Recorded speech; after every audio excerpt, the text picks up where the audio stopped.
Hi, and welcome to the Eval Thursday with Zelexio. Today we're going to show you how to create a rubric for your specific assessment. Let's do this.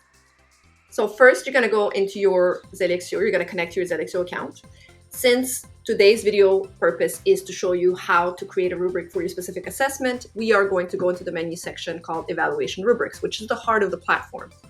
So once we get here, as you can see, I have created a multitude of assessment rubrics for myself. And since today's video is how to create one, we are going to click on the button Create Rubric.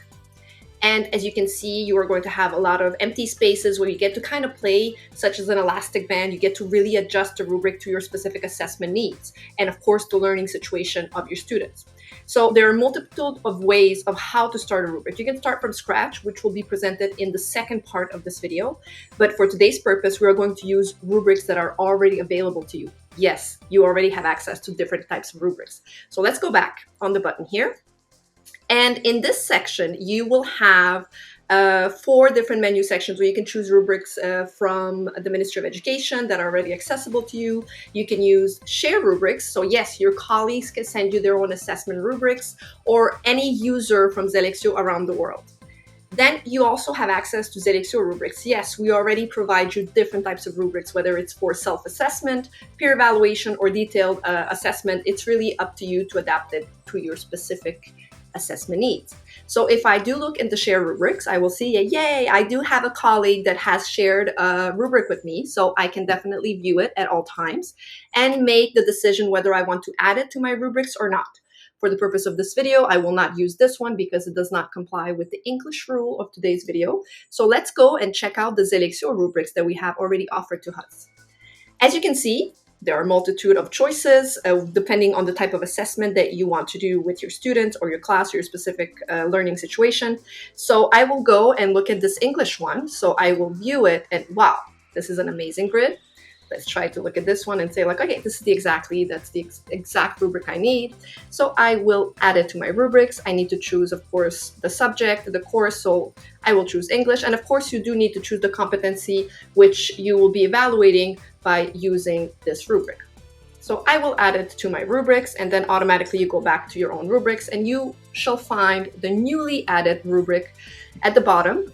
And of course, even though the rubric itself was already great, I do want to have a specific pedagogical intention in my assessment. So I will edit the rubric to my specific needs. So I will click on the crayon button, and here we go.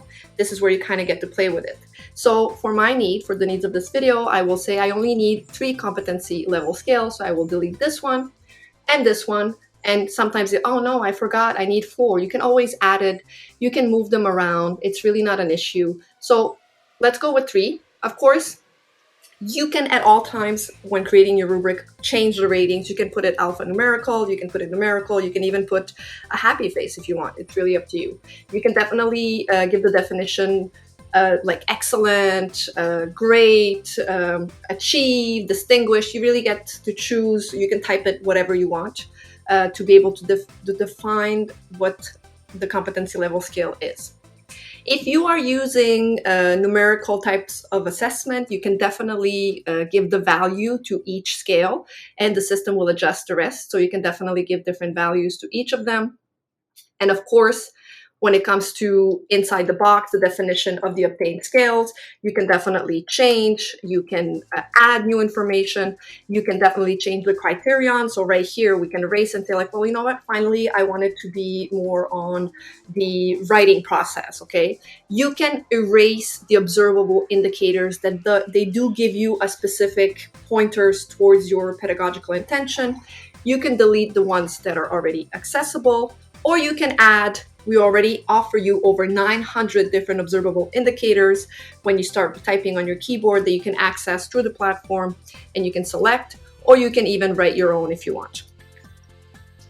So once we're done, we can definitely choose the type of ponderation we want for each specific criterion, but don't panic. When it's time to publish, you get to choose whether you want your average to be alphanumerical, if you want it to be numerical, if you want it to be the assessment formative, summative.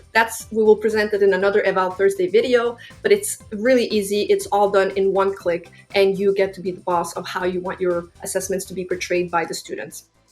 So let's go down And let's say like, well, I don't want this criterion, let me remove this one. You can add another one if you want. It's all done with only just one click. So I'm happy with my rubric. It represents exactly the assessment that I do want to do with my learning situation with my students. So I will save it. And that means I am ready for the assessment itself, which will be presented in another video. And it's a whole new fun adventure because everything is done only by clicking. And stay tuned for the next Eval Thursday, which will present all the other different amazing tools that you can use in your assessment with Zelexio. So thank you so much.